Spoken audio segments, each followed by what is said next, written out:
Hello, welcome to our video. In this video, we're going to talk about early American history and give an overview of how to look at early American history and to do something that historians call periodizing early American history. All that word means is how we break down the timeline into smaller chunks so we can study events that are related to each other uh, and not be overwhelmed by trying to talk about everything all at once. So when we talk about early American history, we're talking about a period from colonization up through 1877 or up through the end of Reconstruction. So let's take a look at these periods. The first period that we're going to look at is pre-Columbian America. What did the what did North and South America look like before Europeans arrived? Students are often surprised to learn just how big and how civilized these parts of the world really were. Tenochtitlan, present-day Mexico City, was one of the largest cities in the world, dominated by the Aztecs and their giant temples and buildings to their sun god. The Mayan civilization created advanced mathematics and calendars and still have buildings that exist to this day. In North America, the Mississippian culture, the mound builders, built another one of the world's largest cities, a place called Cahokia. And so through the study of pre-Columbian America, we're going to learn about the indigenous peoples that were already here before Europeans arrived and learn about the impact that European arrival had on those indigenous American societies. Next, we're going to look at the period of exploration and European colonization. We're going to look at it through the prism of three different groups. The Spanish explorers led by their conquistadors, the French explorers led by their trappers and traders and their missionaries, the English colonizers who you're probably the most familiar with, coming over on the Mayflower and founding Jamestown and Plymouth Rock and all of those things. Then we tend to focus on specifically the English colonies. What do the English colonies look like? How do they develop? How are the development of the English colonies similar to the Spanish and the French? How are they different from the Spanish and the French? And what kind of variation exists within the English colonies? For example, how is Massachusetts similar or different to Virginia? How is Georgia similar or different to a place like New York? Understanding those differences are really important to help us understand some of the problems that come along in American history after the colonial period and really even after the signing of the Constitution. Once we've established the English colonies, we can look at colonial life. And we can learn a lot of things about the people that lived here. We can talk about topics like Bacon's Rebellion and indentured servitude and the labor systems, the labor problems that existed in the early colonies and how those led to the institution of slavery. We can't talk about early American history without talking about the Salem witch trials. We'll understand what happened to cause those witch trials to begin, why they became as violent as they did, and why they ended. And finally, one of the most important aspects of early American history is the influence and impact of religion on the colonies. And so we'll take a look at the Great Awakening and try to understand how this religious revival helped to transform American society and the American way of thinking. And as the colonies grew and as the colonies developed, they eventually realized that they were fundamentally different from the British. And as a result, they will declare their independence from the British. So historians look at the revolutionary period and try to understand how the revolution came to be, what steps led to the revolution, then what happened during the revolution itself. So we'll look at things like the French and Indian War and the signing of the Declaration of Independence, and then how the war was fought, the important people and ideas that contributed to the revolution, and then ultimately what caused the Americans to win. Once the revolution is over, it's time to build the nation. Uh, the United States didn't begin with the Constitution. We actually began with a document called the Articles of Confederation.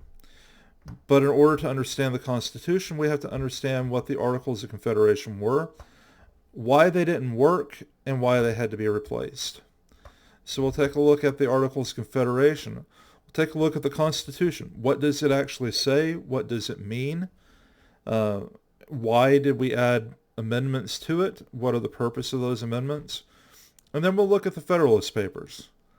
Federalist Papers give us some insight into what the people that wrote the Constitution actually thought about it. And they can help us to interpret what the Constitution actually means through the eyes of the people who wrote it. After that, we'll take a look at the early republic. Historians disagree on when the early republic ends, but generally speaking, we can look at the early republic as the first three, sometimes the first four presidents. So Washington, Adams, and Jefferson being the first three presidents. Then we can transition into the era of good feelings, the period of James Madison and James Monroe, a period characterized by a lack of political conflict, a lack of desire to have the government really do anything at all, a period of relative peace and prosperity where people just kind of got along.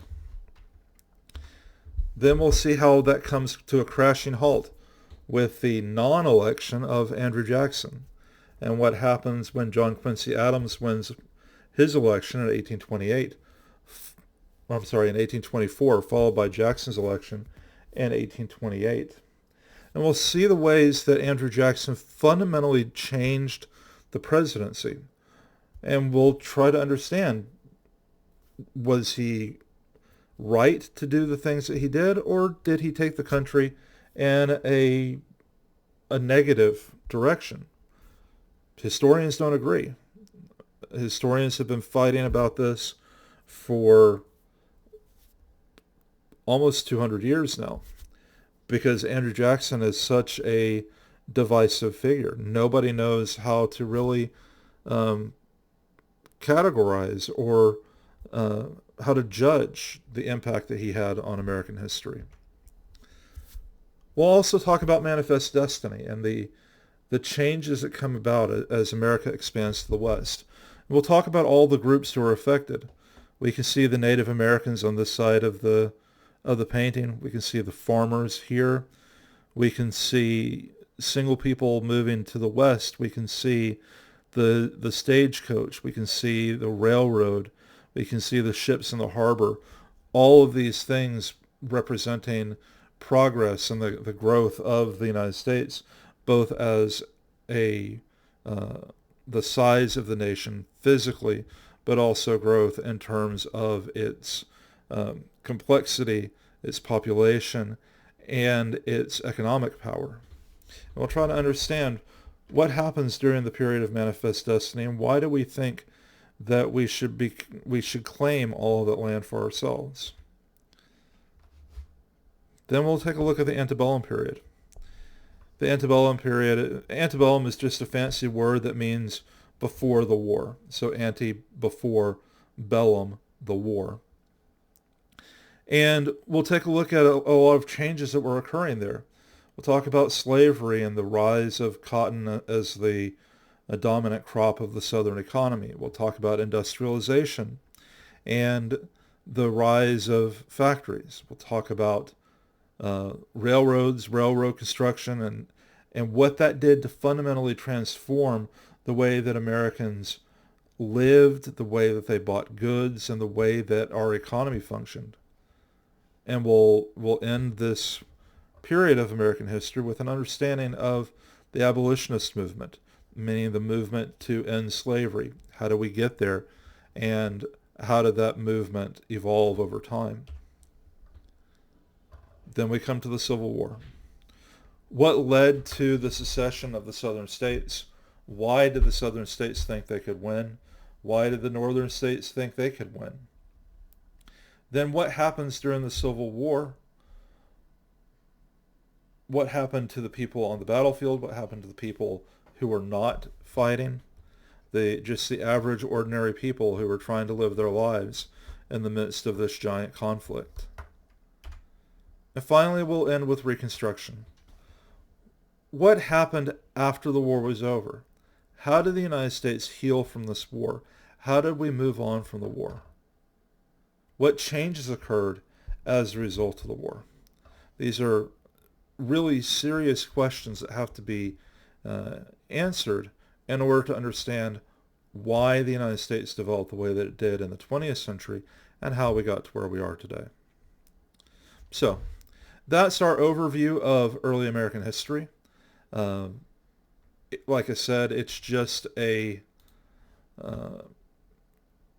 quick look at the different periods as we try to understand the different topics that will be covered in this period of U.S. history.